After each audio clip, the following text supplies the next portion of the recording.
चंदन नगर का राजा चंदन सिंह बहुत ही पराक्रमी एवं शक्तिशाली था। उसका राज्य भी धन धान्य से पूर्ण था। राजा की ख्याति दूर दूर तक फैली हुई थी। एक बार चंदन नगर में एक ज्योतिषी पधारे। उनका नाम था भद्रशील। उनके बारे में विख्यात था कि वह बहुत ही पहुंचे हुए ज्योतिषी है और किसी के भी भाग्य के बारे में सही सही बता सकते हैं। वह नगर के बाहर एक छोटी कुटिया में ठहरे थे। उनकी इच्छा हुई कि वह भी राजा के दर्शन करे। उन्होंने राजा से मिलने की इच्छा व्यक्त की और राजा से मिलने की अनुमति उन्हें सहर्ष मिल भी गई। राज दरबार में राजा ने उनका हार्दिक स्वागत किया। चलते समय राजा ने ज्योतिषी को कुछ हीरे जवाहरात देकर विदा करना चाहा, परंतु ज्योतिषी ने यह कहकर मना कर दिया कि वह सिर्फ अपने भाग्य का खाते हैं। राजा की दी हुई दौलत से वह अमीर नहीं बन सकते हैं। राजा चाहे तो नहीं बना सकता। राजा की दौलत भी उनके हाथ से निकल जाएगी। यह सुनकर राजा को क्रोध आ गया और बोले, गुरुदेव, आप किसी का हाथ देखकर यह बताएं कि उनकी किस्मत में अमीर बनना लिखा है या गरीब। मैं उसको उल्टा करके दिखा दूंगा। ठीक है, आप ही किसी व्यक्ति को बुलाए, मैं बताता हूँ उसका भविष्य और भाग्य। ज्योतिषी ने शांतिपूर्वक उत्तर दिया। राजा ने अपने मंत्री को चुपचाप कुछ आदेश दिया और कुछ ही क्षणों में एक सजा धजा नौजवान ज्योतिषी के सामने हाजिर था। ज्योतिषी भद्रशील ने ध्यान से उस व्यक्ति का माथा देखा, फिर हाथ देखकर कहा, यह व्यक्ति गरीबी से जन्मा है और जिंदगी भर गरीब ही रहेगा।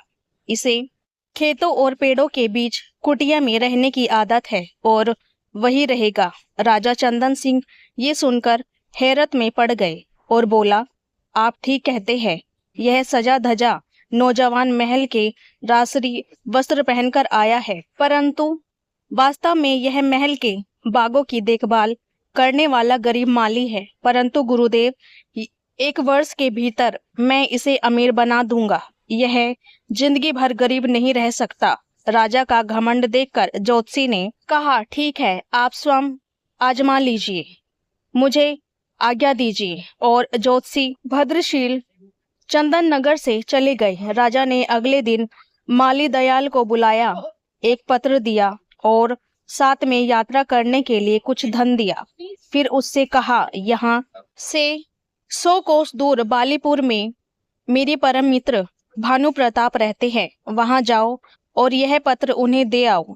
सुनकर दयाल का चेहरा लटक गया। वह पत्र देखकर अपनी कुटिया में आ गया और सोचने लगा, यहाँ तो पेड़ पौधों की थोड़ी बहुत देखभाल करके दिन भर आराम करता हूँ। अब इतनी गर्मी में इतनी दूर जाना पड़ेगा। परंतु राजा की आज्ञा थी, इसलिए अगले दिन सुबह तड़के वह चंदन नगर से पत्र लेकर निकल गया। 2 गांव पार करते करते वह बहुत थक चुका था और धूप चढ़ने लगी थी। इस कारण उसे भूख और प्यास भी जोर से लगी थी। वह उस गांव में बाजार से भोजन लेकर एक पेड़ के नीचे खाने बैठ गया। अभी आधा भोजन ही कर पाया था कि उसका एक अन्य मित्र टिकम, जो खेती ही करता था, मिल गया। दयाल ने अपनी परेशानी अपने मित्र टिमक को बताई। सुनकर टिमक हंसने लगा, बोला, इसमें परेशानी की क्या बात है? राजा के काम से जाओगे, खूब आवभगत होगी। तुम्हारी जगह मैं होता तो खुशी खुशी जाता। यह सुनकर दयाल का चेहरा खुशी से खिल उठा। तो ठीक है भैया टिमक, तुम ही यह पत्र लेकर चले जाओ, मैं एक दिन यहीं आराम करके वापिस चला जाऊंगा। टिमक ने खुशी खुशी वह पत्र ले लिया और 2 दिन में बाली नगर पहुंच गया। वहां का राजा भानु प्रताप था। टिमक आसानी से भानु प्रताप के दरवाजे तक पहुंच गया और सूचना भिजवाई कि चंदन नगर के राजा का दूत आया है। उसे तुरंत अंदर बुलाया गया। टिमक की खूब आवभगत हुई। दरबार में मंत्रियों के साथ उसे बिठाया गया। जब उसने पत्र दिया तो भानु प्रताप ने पत्र खोला। पत्र में लिखा था, प्रिय मित्र, यह बहुत योग्य एवं मेहनती व्यक्ति है। इसे अपने राज्य में इसकी इच्छानुसार 400 एकड़ जमीन दे दो और इसका मालिक बना दो। यह मेरे पुत्र समान है। यदि तुम चाहो तो इससे अपनी पुत्री का विवाह कर सकते हो। वापस आने पर मैं भी उसे अपने राज्य के 5 गांव इनाम में दे दूंगा।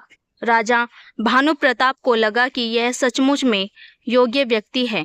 उसने अपनी पुत्री व पत्नी से सलाह करके पुत्री का विवाह टीमक से कर दिया और चलते समय ढेरों हीरे जवाहरात देकर विदा कर दिया। उधर आलसी दयाल थकाहारा अपनी कुटिया में पहुंचा और जाकर सो गया। 2 दिन सोता रहा, फिर सुबह उठकर पेड़ों में पानी देने लगा। सुबह जब राजा अपने बाग में घूमने निकले तो दयाल से पत्र के बारे में पूछा। दयाल ने डरते डरते सारी बात राजा को बता दी। राजा को बहुत क्रोध आया और साथ ही ज्योतिषी की भविष्यवाणी भी याद आई, परंतु राजा ने सोचा कि कहीं भूल चूक भी हो सकती है, अतः वह एक बार फिर पर्यटन करके देखेगा कि दयाल को धनी किस प्रकार बनाया जाए। 3-4 दिन पश्चात दयाल राजा का गुस्सा कम करने की इच्छा से खेत से बड़े बड़े तरबूज तोड़कर लाया और बोला, सरकार इस बार फसल बहुत अच्छी हुई है, देखिए खेत में कितने बड़े बड़े तरबूज हुए हैं। राजा खुश हो गया। उसने सचमुच अपने मंत्री को इशारा कर दिया। मंत्री एक बड़ा तरबूज लेकर अंदर चला गया और उसे अंदर से खोखला कर उसमें हीरे जवाहरात भरवाकर ज्यों के त्यों चिपकाकर ले आया। राजा ने दयाल से कहा, हम आज तुमसे बहुत खुश हुए हैं, तुम्हें इनाम में यह तरबूज देते हैं। सुनकर दयाल का चेहरा फिर लटक गया। वह सोचने लगा कि राजा ने इनाम दिया भी तो क्या एक तरबूज। वह बड़े उदास मन से तरबूज लेकर जा रहा था, तभी उसका परिचित मित्र मिल गया। वह बोला, क्यों भाई इतने उदास होकर तरबूज लिए कहाँ चले जा रहे हो? दयाल बोला, क्या करूं, बात ही कुछ ऐसी है। आज राजा मुझसे खुश हो गए, पर इनाम में दिया भी एक तरबूज। भला तरबूज भी इनाम में देने की चीज है? मैं किसे दिखाऊंगा इतना बड़ा तरबूज? मित्र बोला, निराश क्यों होते हो भाई, इनाम तो इनाम ही है, मुझे ऐसा इनाम मिलता तो मेरे बच्चे खुश हो जाते। दयाल बोला, फिर ठीक है, तुम ही ले लो यह तरबूज। और दयाल तरबूज देकर कुटिया पर आ गया। अगले दिन राजा ने दयाल का फिर वही फटा हाल देखा तो पूछा, क्यों तरबूज खाया नहीं? दयाल ने सारी बात चुपचाप बता दी। राजा को दयाल पर बड़ा क्रोध आया, पर कर ही क्या सकता था। अगले दिन दयाल ने लोटन को बड़े अच्छे अच्छे कपड़े पहने बग्गी में जाते देखा तो उसके आश्चर्य का ठिकाना न रहा। दयाल ने अचानक धनी बनने का राज लोटन से पूछा तो उसने तरबूज का किस्सा बता दिया। सुनकर दयाल हाथ मलकर रह गया। तभी उसने देखा कि किसी राजा की बारात जा रही है। उसने पास जाकर पता किया तो पता लगा कि कोई राजा अपनी दुल्हन को बिहाकर ला रहा था। जो ही उसने राजा का चेहरा देखा तो उसके हाथों के तोते उड़ गए। उसने देखा राजसवारी पर टीमक बैठा है। अगले दिन टीमक से मिलने पर उसे पत्र की सच्चाई पता लगी, परंतु अब वह कर ही क्या सकता था। राजा ने भी किस्मत के आगे हार मान ली और सोचने लगा, ज्योतिषी ने सच ही कहा था, राजा भी गरीब को अमीर नहीं बना सकता यदि उसकी किस्मत में गरीब रहना लिखा है। उसके बाद राजा ने ज्योतिषी को बहुत ढूंढवाया, पर उनका कहीं पता नहीं लगा। ये कहावत बिल्कुल सही साबित हुई कि समय से पहले और भाग्य से ज्यादा किसी को नहीं मिलता। राधे राधे। जय श्री कृष्ण।